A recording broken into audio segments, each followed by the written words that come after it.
Boa noite, pessoal. Meu nome é Tatiana Lacerda. Eu venho com esse vídeo e com outros vídeos que eu farei abordar sobre alguns aspectos gramaticais contidos na obra do Monteiro Lobato, de Emília no País da Gramática. A ideia é fazer cada vídeo correspondendo a um capítulo da obra, tá bem? E trazer os principais temas gramaticais em cada capítulo, para assim ficar sistematizado e organizado e ajudar principalmente pais e professores, tá bem? É claro, esse vídeo fica aberto e qualquer interessado pode assistir, que tenha algum interesse sobre essa obra, mas principalmente para esse público, tá ok? Então vamos lá. O primeiro capítulo é Uma Ideia da Senhora Emília. Bem, para não ficar uma coisa cansativa e chata, eu apenas transcrevi algumas passagens do primeiro capítulo e destaquei só para vocês poderem acompanhar.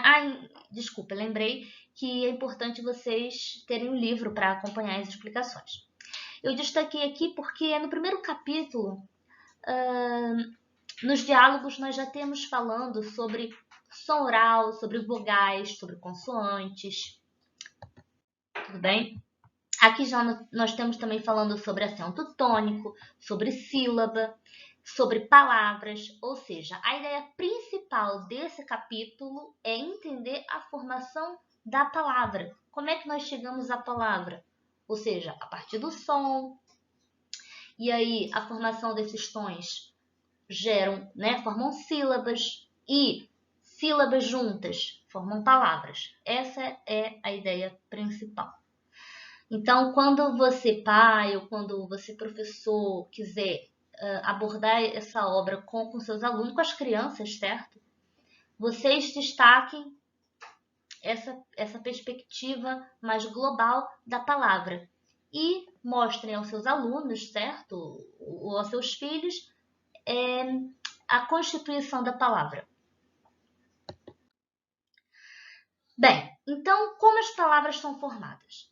Esse é o ponto principal desse capítulo. A primeira consideração que nós podemos fazer é que, por exemplo, a palavra pedrinho, nós temos 4 sílabas. Nós podemos observar que se nós dividirmos, separarmos a sílaba dessa palavra, nós vamos perceber que em cada sílaba nós temos uma vogal. Por quê? Porque na língua portuguesa não existe sílaba formada sem vogal. Nós podemos ter numa sílaba a constituição de uma vogal mais uma consoante, como aqui, pedrinho, como drinho, temos 2 consoantes e uma vogal, e a mesma coisa aqui em nu. Mas nenhuma vogal existe sem, melhor dizendo, nenhuma sílaba existe sem vogal. Por exemplo, Emília. Esse E aqui é uma sílaba única. O E está isolado, mas é uma vogal, porque na sílaba, no português, temos obrigatoriamente que ter uma vogal. Mas não podemos ter uma vogal isolada somente com consoante. Isso não é possível na nossa língua. Então, é o primeiro ponto a se considerar, para mostrar para as crianças, por exemplo. A mesma coisa aqui, gramático. Tem o gra, tem uma vogal, o ma tem outra vogal, o ti outra vogal e o ka outra vogal.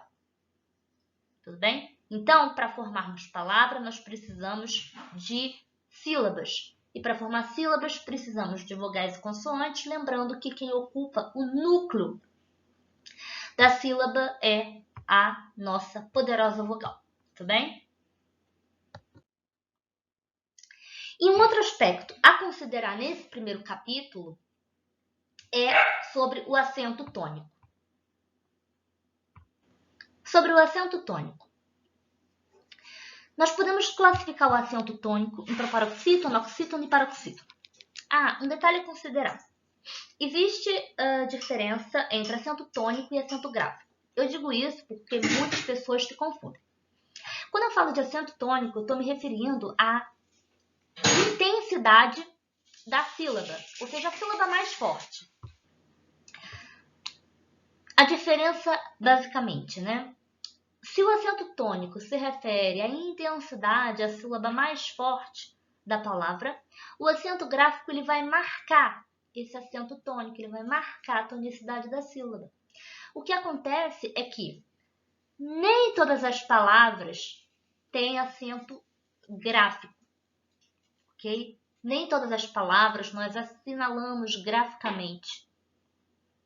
Quando eu falo de acento gráfico, eu estou me referindo ao acento agudo, circunflexo e o tio, tá bem?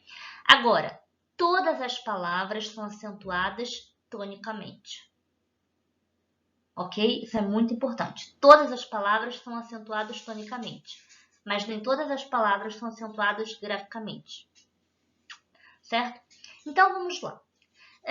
Quando eu falo da proparoxítona, eu tô a me referir à antepenúltima sílaba, ou seja, espírito. Se eu olhar de trás para frente, eu tenho a última sílaba que é to, a penúltima sílaba que é ri e a antepenúltima sílaba que é pi.